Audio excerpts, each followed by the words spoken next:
Every day is just one heartbeat away from a headline. This is Hidden Killers with Tony Brueski, featuring retired FBI Special Agent Jennifer Coffindaffer.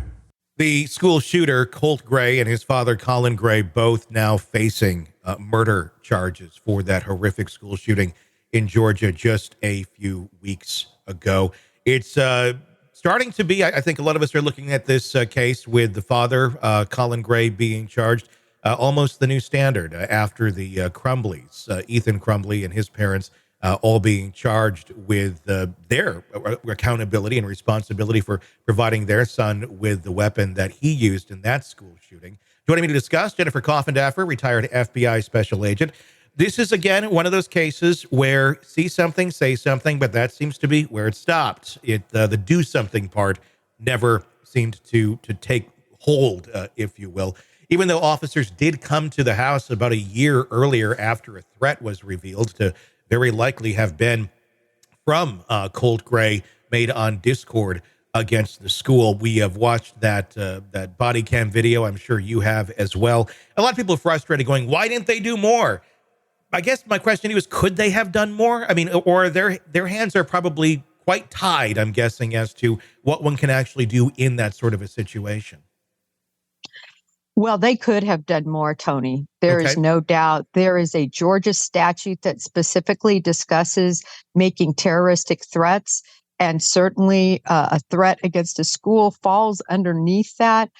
In my opinion, what they should have done was they should have gone there and they should have asked to review what was on his computer and what was on his phone. If for some reason, which I don't think they would have, but if they would have said, no, you're not getting that without a warrant, I would have used the FBI's tip and all that information pertaining to what he had, the threat he had allegedly made, and used that to get a search warrant for his devices and for the phone. And I believe he should have been charged if those were proven to come from him, which it sounds like it wouldn't have been a tough case. And we're seeing them now, Tony, all over the place. I've covered 6, I believe, so far, 4 just in Georgia. Mm-hmm. Why? I mean, was this a failure on the part of law enforcement for not going further? I'm just trying to wrap my mind around why they wouldn't have taken this more seriously. And they really just took them at their word. You had the guy coming out, you had Colin coming out kind of looking like a buffoon. Oh, no, he's got this and that. They're talking about hunting and all that, and that he still has access to the guns, and he's not going to take the access away unless they can kind of prove that he did this.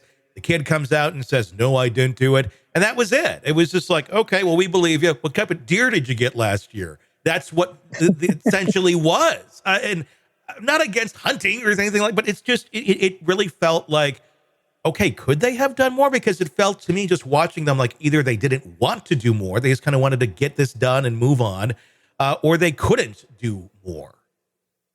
Well, they could do more, as I previously explained, but then why didn't they? And I'll tell you why.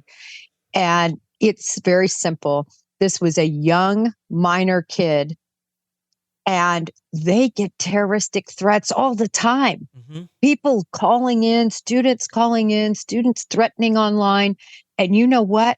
Finally, law enforcement agencies are starting to do something about it. It's trending nationwide now, reported on it a lot.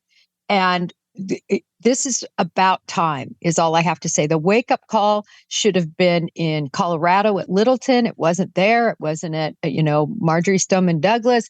It wasn't at Sandy Hook. Finally, it seems like we're waking up and saying, yeah, sticks and stones break my bones, but you know what? You can't throw sticks and stones and say whatever you want when you're threatening a school any longer, because these kids follow through with it. Yeah. That's gotta, that must, I mean, I guess I'm asking, what has been the problem? Has it been just the too many threats that come through, and it's been too hard for them to decipher what's legitimate and what's not? And at some point it becomes white noise. I mean, why are we where we are at, where some get attention, some don't? And are the resources even there really to follow up on the volume of these sort of threats that come through? The resources are there. It's just too important now. I think people understand that although there are, idiots behind the keyboard, young people behind the keyboard being brazen and just throwing out these threats for entertainment, those days are gone, I'm hoping, at least with the trending I'm seeing now. And I think in the past, they just wanted to give a little bit of a pass to 10-year-olds, 12-year-olds that were making these threats. Oh, they're young, that, their parents didn't know about it. Just as you saw, they're giving any excuse, head down. No, I didn't do it. And just moving on to a case that they thought was more important.